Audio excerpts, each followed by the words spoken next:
Many of the spectacular car bombings and killings you see are as a result of Al-Qaeda. The very same folks that attacked us on September the 11th. A major enemy in Iraq is the same enemy that dared attack the United States on that fateful day.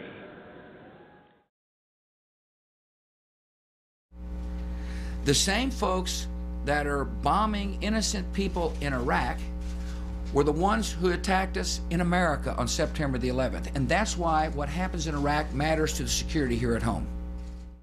Hi, this is Josh Marshall from TPM Media. It is Tuesday, July 17th, 2007. Those are two recent appearances by President Bush, both this month, in which he makes a pretty clear statement that the people we are fighting in Iraq are the people who attacked us on September 11th. They're both Al-Qaeda. Now, the president has been making versions of this claim for years now, saying that we're fighting the terrorists, that it's the same people, and so forth.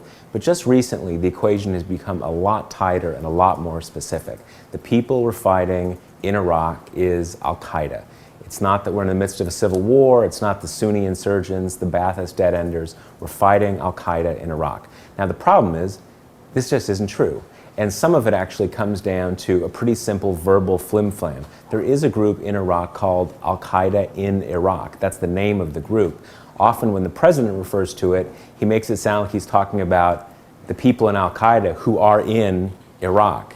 But that's not the case. So again, what is Al-Qaeda in Iraq? It's actually a group that came into existence after the Iraq War happened in late 2003.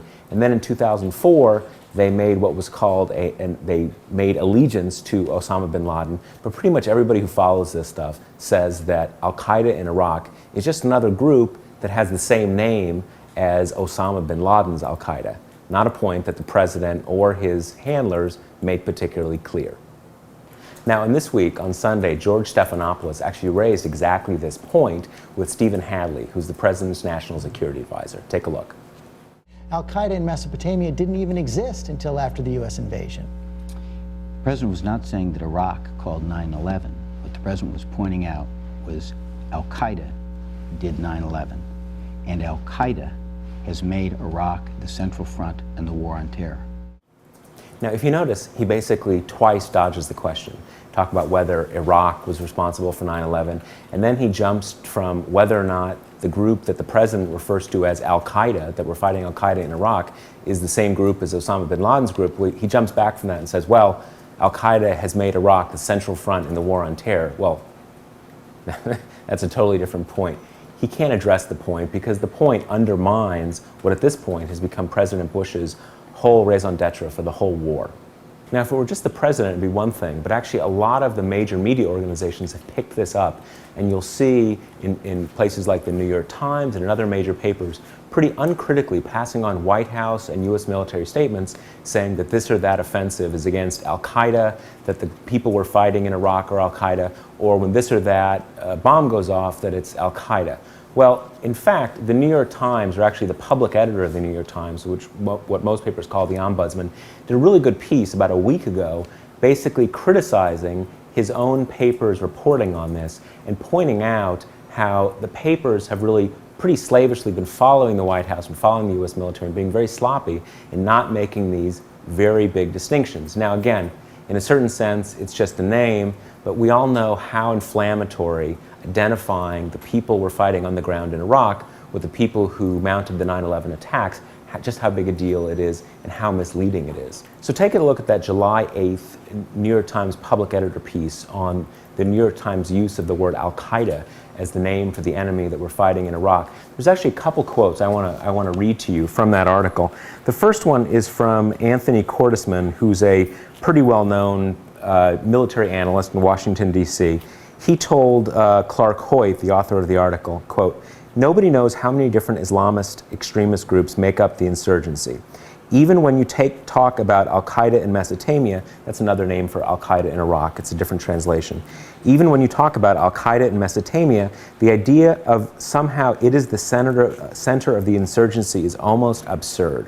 Now, the second quote is from a guy named Shibli Telhami, who is a professor of Middle Eastern Studies at University of Maryland, and he told Hoyt, quote, "I've been noticing, not just your paper, all the papers have fallen into this reporting. The administration, he added, made a strategic decision to play up al-Qaeda's role in Iraq, and the press went along with it.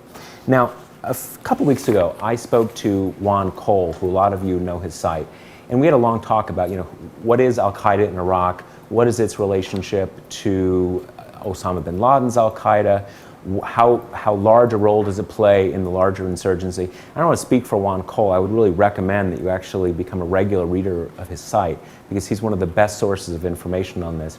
But it was broadly in line with a lot of what I read in this New York Times article that I just mentioned to you.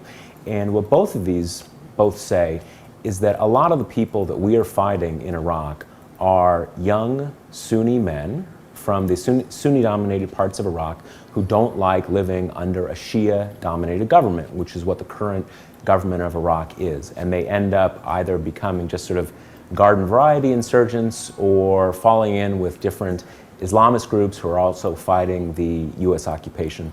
So keep an eye on this story, and when you see articles about Iraq, look at who they're referring to. Are they say they're fighting just al-Qaeda, same people that attacked us on 9/11, or are they being more critical and talking about the different groups, different insurgent groups, and so forth? We're going to take a quick break. When we come back, we'll tell you about our interview with the ambassador from Afghanistan to the United States.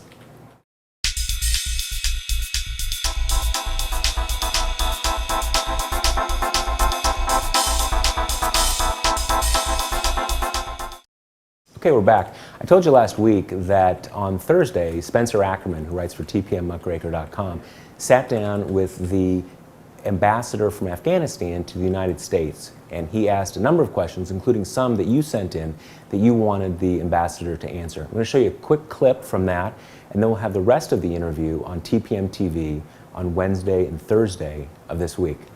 I'm Josh Marshall from TPM Media. Check out the interview, and we'll talk to you tomorrow.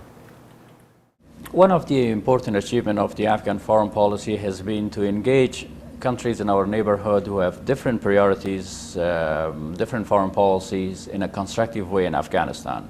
Iran, China, some Central Asian republics have been cooperating in the reconstruction process in Afghanistan, despite the differences that they have in the United States. Iran has been playing a constructive role in Afghanistan for the past 5.5 years.